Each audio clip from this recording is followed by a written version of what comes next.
नमस्कार, सत श्री अकाल, अस्सलाम वालेकुम। उम्मीद करती हूँ आप सब ठीक होंगे। सबसे पहले करवा चौथ की बहुत बहुत मुबारक है मेरी बहनों को। और ये जो मेरा वीडियो है ये हिंदी में, बिकॉज़ ये बड़ा इम्पोर्टेंट एक मैसेज है इसमें। आज करवा चौथ था और सब मेरी बहनें फ्रेंड्स सज धज के आई हुई थी। और मैं ये देख रही थी कि जो गहना है, जो जेवर है, एक औरत के लिए कितना इम्पॉर्टेंट है, कितना मायने रखता है।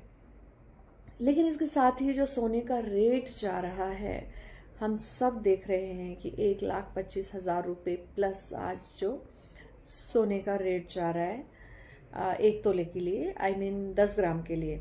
चांदी का भी 1,65,000 रुपये किलो के हिसाब से।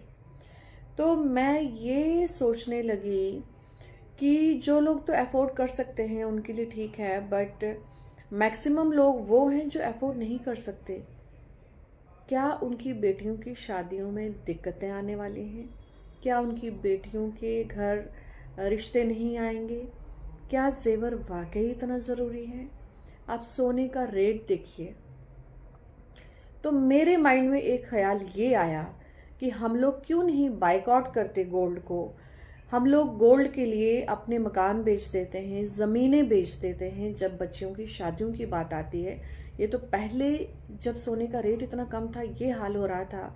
तो आज तो मुझे लगता है कि आई कैन अंडरस्टैंड जो लोग अफोर्ड नहीं कर सकते, उनका पेन, उनकी टेंशन, और ख़ास करके बच्चियों की टेंशन, बिकॉज़ ये एक बड़ा ही चिंताजनक विषय है। और मुझे ऐसे लगता है कि लोगों को ये जो खास करके छोटी छोटी जगह होती है ना, वहाँ पे जो इनके हेड होते हैं विलेज के, उनको ही आपस में बातचीत करके बाइकआउट करना चाहिए कि कोई गोल्ड देगा नहीं और कोई लेगा नहीं। बाद में अगर हस्बैंड की मर्जी है, अगर वो अच्छा कमा रहे हैं, वो अफोर्ड कर सकते हैं, वो अपनी बहू को जो मर्जी लेके जेवर पहनाए।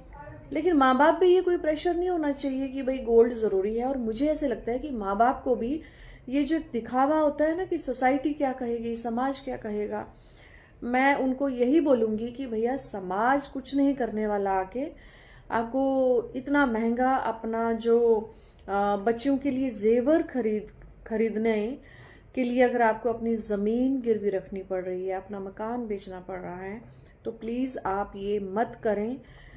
बजाय इसके कि आप अपनी बेटियों को पढ़ाएं लिखाएं ताकि वो अपने पैरों पे खड़ी हों और उनको इस तरह के गहने की ज़रूरत ना पड़े, वो खुद ही जो अफोर्ड करें और कम से कम अपनी आवाज़ उठा सकें कि हम दहेज नहीं देंगे।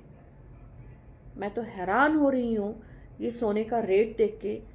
मुझे लगता है हम सब लोगों को पहले तो बाइकआउट करना चाहिए, गोल्ड लेना ही नहीं चाहिए। अब देखिए कैसे गोल्ड का रेट डाउन आएगा जब उनके पास कोई ऑप्शन नहीं रहेगा। अदरवाइज मैं मतलब मैं इतना परेशान हो गई हूँ ये सोच के, बिकॉज खास करके हमारे समाज में तो मैंने देखा है कि हम पैदा हुए थे तब से सुनते आए हैं कि बच्ची जब पैदा होती है थोड़ा थोड़ा आप गोल्ड बनाना शुरू कर दीजिए। हम ये सुनते आए हैं कि जो औरत का एक गहना है, जेवर, वो बहुत ज़रूरी है। मैं यही कहूँगी कि जेवर इतना ज़रूरी नहीं है। यस, संस्कार देने बच्चों को बहुत ज़रूरी हैं, ये एक अलग टॉपिक है, लेकिन संस्कार जेवरों से ज़्यादा ज़रूरी हैं। और मुझे ये लगता है कि आज करवा चौथ के दिन मेरी बहनें ये प्रण लें कि वो अपनी बच्चियों के लिए गोल्ड अगर नहीं अफोर्ड कर सकते हैं तो नहीं बनाएंगी। जो भी उनके घर रिश्ते आते हैं उनसे बेधड़क अपने दिल की बात करें कि गोल्ड हम अफोर्ड नहीं कर सकते और हम बाइकआउट ही कर रहे हैं गोल्ड को। अगर हम सब बहनें ये डिसाइड कर लेंगी कि गोल्ड जो है वो हम बाइकआउट कर रहे हैं, तो मुझे लगता है कि कोई भी माँ बाप जो है वो रात को सुकून से सो पाएंगे। जो बच्चियां हैं उनको ये टेंशन नहीं होगी, उनको ताने नहीं सुनने पड़ेंगे। तो मुझे लगता है कि गोल्ड के रेट्स जिस हिसाब से आसमान की बुलंदियां छू रहे हैं, हमें गोल्ड को बाइकआउट करना चाहिए और करना पड़ेगा। टेक केयर और इस पर गौर ज़रूर करिएगा। Thank you.